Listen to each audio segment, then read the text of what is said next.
These are not exactly experiments. These are unusual events that happen which allow researcher the chance to study a question of interest that's normally very difficult to answer.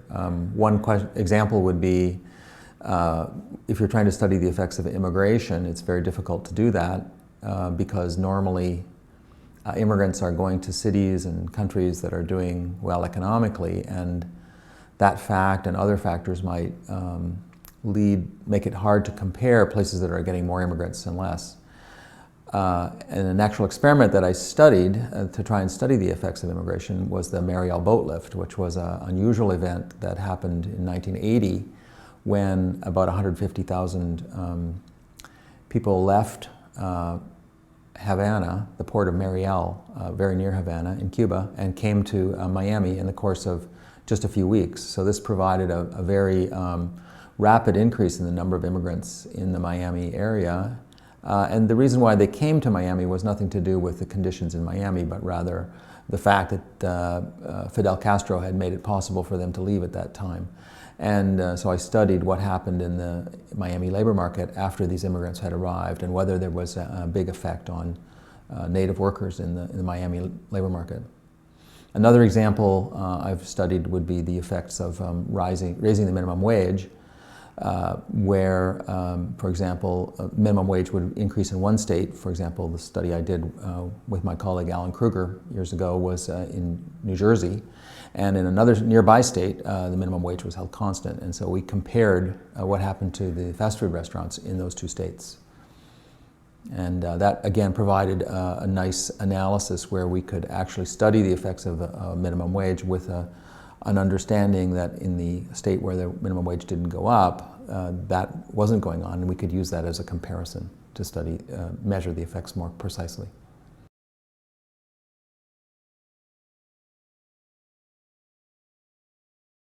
When I'm thinking about topics for my research, I normally have in mind a lot of long-standing questions about the labor market that economists have actually asked and tried to answer for many years.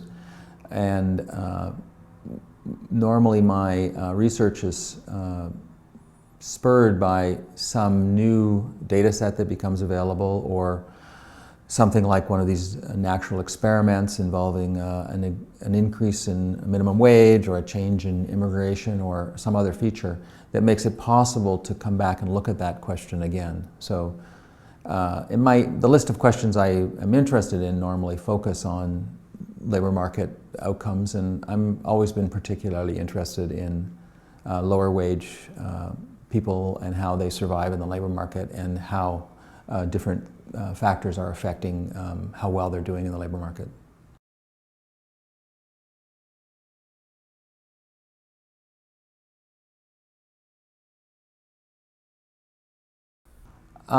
If I was to try and highlight some of my results that are both interesting and new, I might point to some of the work I've been doing recently studying the effects of which particular employer a worker works at.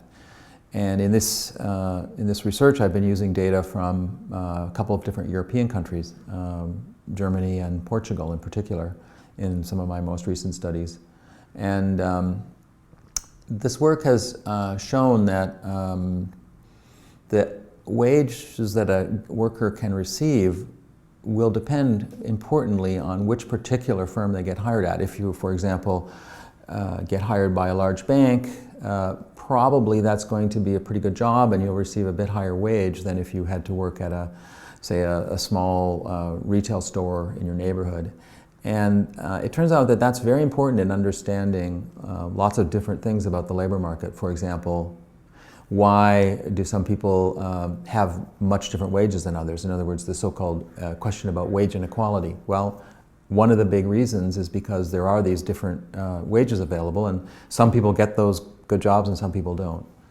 Another example is how does that affect the male and female wages? And again, it turns out that on average, women tend to work at employers that don't offer such a high wage. And so some of the wage disadvantage that women suffer relative to men is due to just to the identity of the employers that they work for.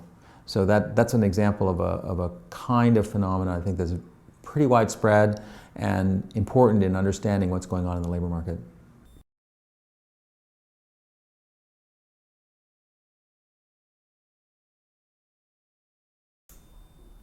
So my research is probably useful for public policy decision-making in a number of different areas.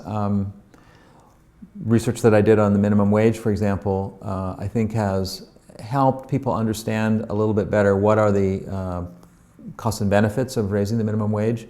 Historically, critics of the minimum wage thought that higher minimum wage had significant costs in terms of lost jobs, and my research suggested that those costs might be smaller in many cases. My research on education has shown that people with more schooling earn higher wages, and it doesn't seem to be simply a result of the fact that they have skills, attributes, family background features, better educated father and mother and so on, that would mean they would earn more otherwise. In other words, it seems to be that actually it's the schooling per se that matters for their outcomes. And that's important because if a government wants to try and help raise earnings of middle and lower income people, for example, one policy would be expanding access to public education.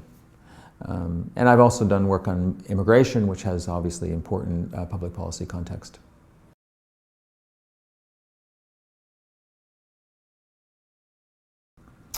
I'm working on a study of a program in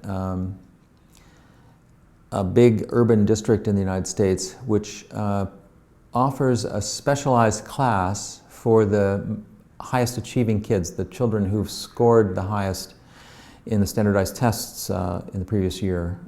And this kind of program is what's called a tracking program. Historically, people have been concerned that these programs, although they might benefit or might not benefit the children who are in the program, they might lead to disadvantage for the children who are excluded from the tracking class. And so I've been trying to understand how these programs work and whether just the students who are in the program benefit, whether other students also benefit, or whether the other students might be disadvantaged when such a program exists.